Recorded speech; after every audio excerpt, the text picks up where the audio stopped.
అందరికీ నమస్కారం.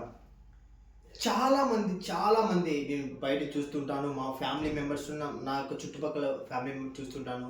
చాలామంది మా పిల్లలు మా మాట వినట్లేదండి అని చాలామంది కంప్లైంట్ చేస్తుంటారు. ఒక్కసారి ఆలోచించారా? మీ పిల్లలే కదా!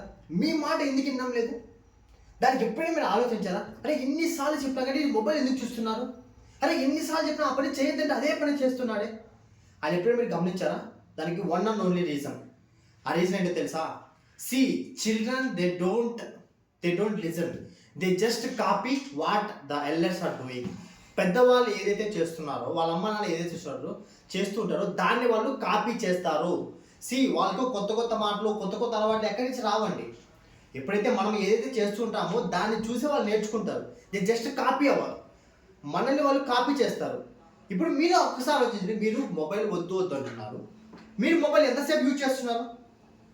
ఇప్పుడు మీ పిల్లోని మొబైల్ యూజ్ చేయొద్దు అంటున్నారు, కానీ మీరు ఏం చేస్తున్నారు? మీ ఫ్రీ టైం దొరికినప్పుడు మొబైల్ తీసుకొని యూట్యూబ్ ఆన్ చేసి షార్ట్ చూస్తూ ఉన్నారు కదా. ఆ పిల్లవాడి తప్పేముంది? అంటే మనం ఆచరించకూడదు, కానీ మన పిల్లవాళ్ళు ఆచరించాలి. అది ఎక్కడ న్యాయం అండి? మనలో తప్పు పెట్టుకొని వేరే వాళ్ళని ఆ తప్పు చేయొద్దంటే ఎలాగా? ఒక్క నిమిషం. అది ఎంతవరకు కరెక్ట్ అండి? మీరే చెప్పండి, ఎంతవరకు కరెక్ట్? మనం ఆ తప్పు చేయొద్దు అంటూనే కానీ మనం ఆ తప్పు మనమే చేస్తున్నాం కదా. ఎందుకు నేను ఇంతలా మాట్లాడాల్సి వస్తుందంటే కనుక, చాలా మంది బస్సు ఎక్కిన వెంటనే వాళ్ళ పిల్లవాళ్ళు పక్కన కూర్చోబెట్టుకుంటారు. బస్సు స్టార్ట్ అయినప్పటి నుంచి మొబైల్ చుక్ చుక్ చుక్ చుక్ చుక్ చుక్ చుక్ చుక్ అని మొబైల్ చూస్తూనే ఉంటారు. అది ఎలా మారుతుంది? ఎప్పుడైనా ఒక విషయం గుర్తుపెట్టుకుని, ఎదుటి వాళ్ళకి మనం ఒక థింగ్ కానీ, ఏదైనా ఒక సజెషన్ కానీ, ఒక సూచన కానీ, ఒక ఏదైనా మనం చెప్తున్నామంటే కనుక ఫస్ట్ అది మనం ఆచరించాలి. నువ్వు ఆచరించకుండా ఏది ఎవరికి చెప్పొద్దు. ఒకసారి అదే వివేకానంద స్వామి గారు వాళ్ళ గురువు గారు రామకృష్ణ పరమహంస వాళ్ళ ఒక ఆయన వచ్చేసి, స్వామి నా కొడుకు వచ్చేసి ఎక్కువ స్వీట్స్ తింటాడు, స్వీట్స్ తినద్దని చెప్పు అని అంటే, సరే అమ్మా ఒక వారం తర్వాత తీసుకోరా అని చెప్తాడు.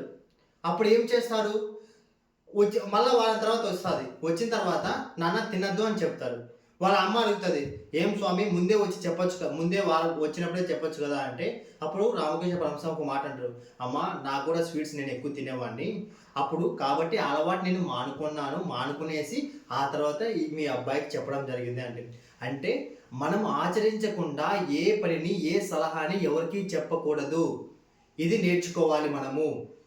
So things are very very crucial in this days. People are very very dynamic, very very static. So ఒకటే అండర్స్టాండ్ చేసుకోవాలి, మనం ఏదైనా ఒక థింగ్ మనం ఎదుటి వాళ్ళకి చెప్తున్నామంటే ఫస్ట్ దాన్ని మనము ఆచరణలో పెట్టి ఎదుటి వాళ్ళకి చెప్పాలి. పిల్లలకి ఒకటే నేర్పించాలండి.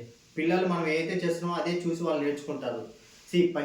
పంచతంత్ర కథలు, అలాగే ఈ యొక్క పెదబాల శిక్ష, చాణక్య నీతి, ఈ కథలు మస్ట్ అండ్ షుడ్గా వాళ్ళకి చదివించండి. ఎంతమంది ఇంట్లో పెద్దవాళ్ళ శిక్ష ఉందండి?